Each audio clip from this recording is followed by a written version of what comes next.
28 থেকে 29 তারিখের মধ্যে দক্ষিণবঙ্গের জেলাগুলিতে হালকা থেকে মাঝারি ধরনের বৃষ্টিপাত, কোথাও কোথাও বজ্রবিদ্যুৎ এবং দমকা হাওয়া থাকার সম্ভাবনা রয়েছে।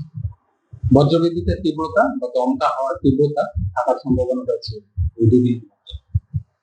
তারপর 30 তারিখে কিছুটা কমবে, প্রধানত বিক্ষিপ্ত হালকা মাঝারি ধরনের বৃষ্টিপাতের সম্ভাবনা থাকে 30 তারিখে, কিন্তু ইন্টেন্সিটি তীব্রতা কমবে 30 তারিখে।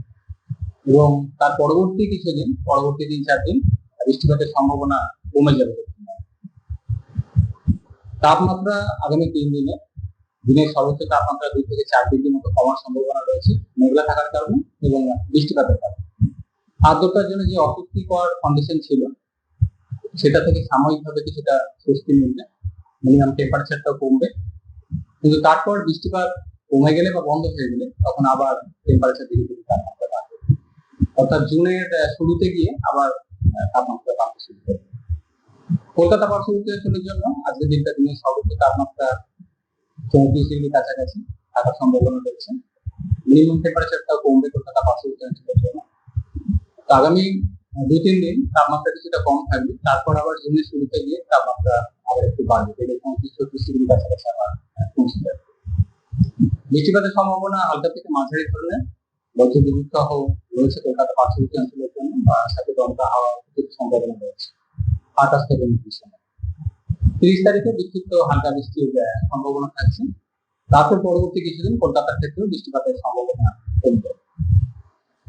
মৎস্যজীবীদের জন্য 28 থেকে 29 তারিখ সমুদ্রে মাঝে মধ্যে দমকা হাওয়া থাকার কারণে সমুদ্রে যেতে নিষেধ করা হয়েছে 28 থেকে 29 তারিখে।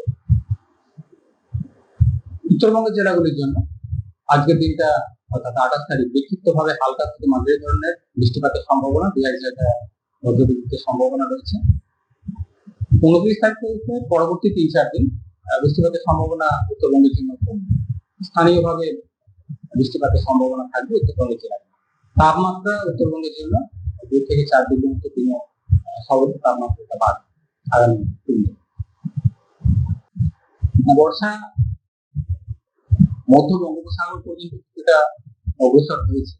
আমাদের রাজ্যে দক্ষিণবঙ্গে 10 তারিখের পর স্বাভাবিকভাবে প্রবেশ করে এবং উত্তরবঙ্গের ক্ষেত্রে 5 তারিখের পর স্বাভাবিকভাবে আসে। আমাদের রাজ্যে স্পেসিফিক আপডেট পরে জানানো, এখনো সেভাবে স্পেসিফিক কিছু বলা হয়নি, পরবর্তী সময় আপডেট দেয়। যেহেতু বজ্রবিদ্যুৎ সহ বৃষ্টিপাতের সম্ভাবনা রয়েছে, দমকা হাওয়ার সম্ভাবনা রয়েছে, যখন বৃষ্টিপাত থাকবে সবসময় একটাও থাকবে না, যখন বৃষ্টিপাত থাকবে সমুদ্রে সাথে দমকা হাওয়া থাকার সম্ভাবনা থাকছে, এই কারণে সমুদ্রে যেতে নিষেধ করা হচ্ছে 28 থেকে 29 তারিখে। একটানা দমকা হাওয়া নেই, কিন্তু যে সময় বৃষ্টিপাতের সম্ভাবনা তৈরি হবে সেই সময় দমকা হাওয়া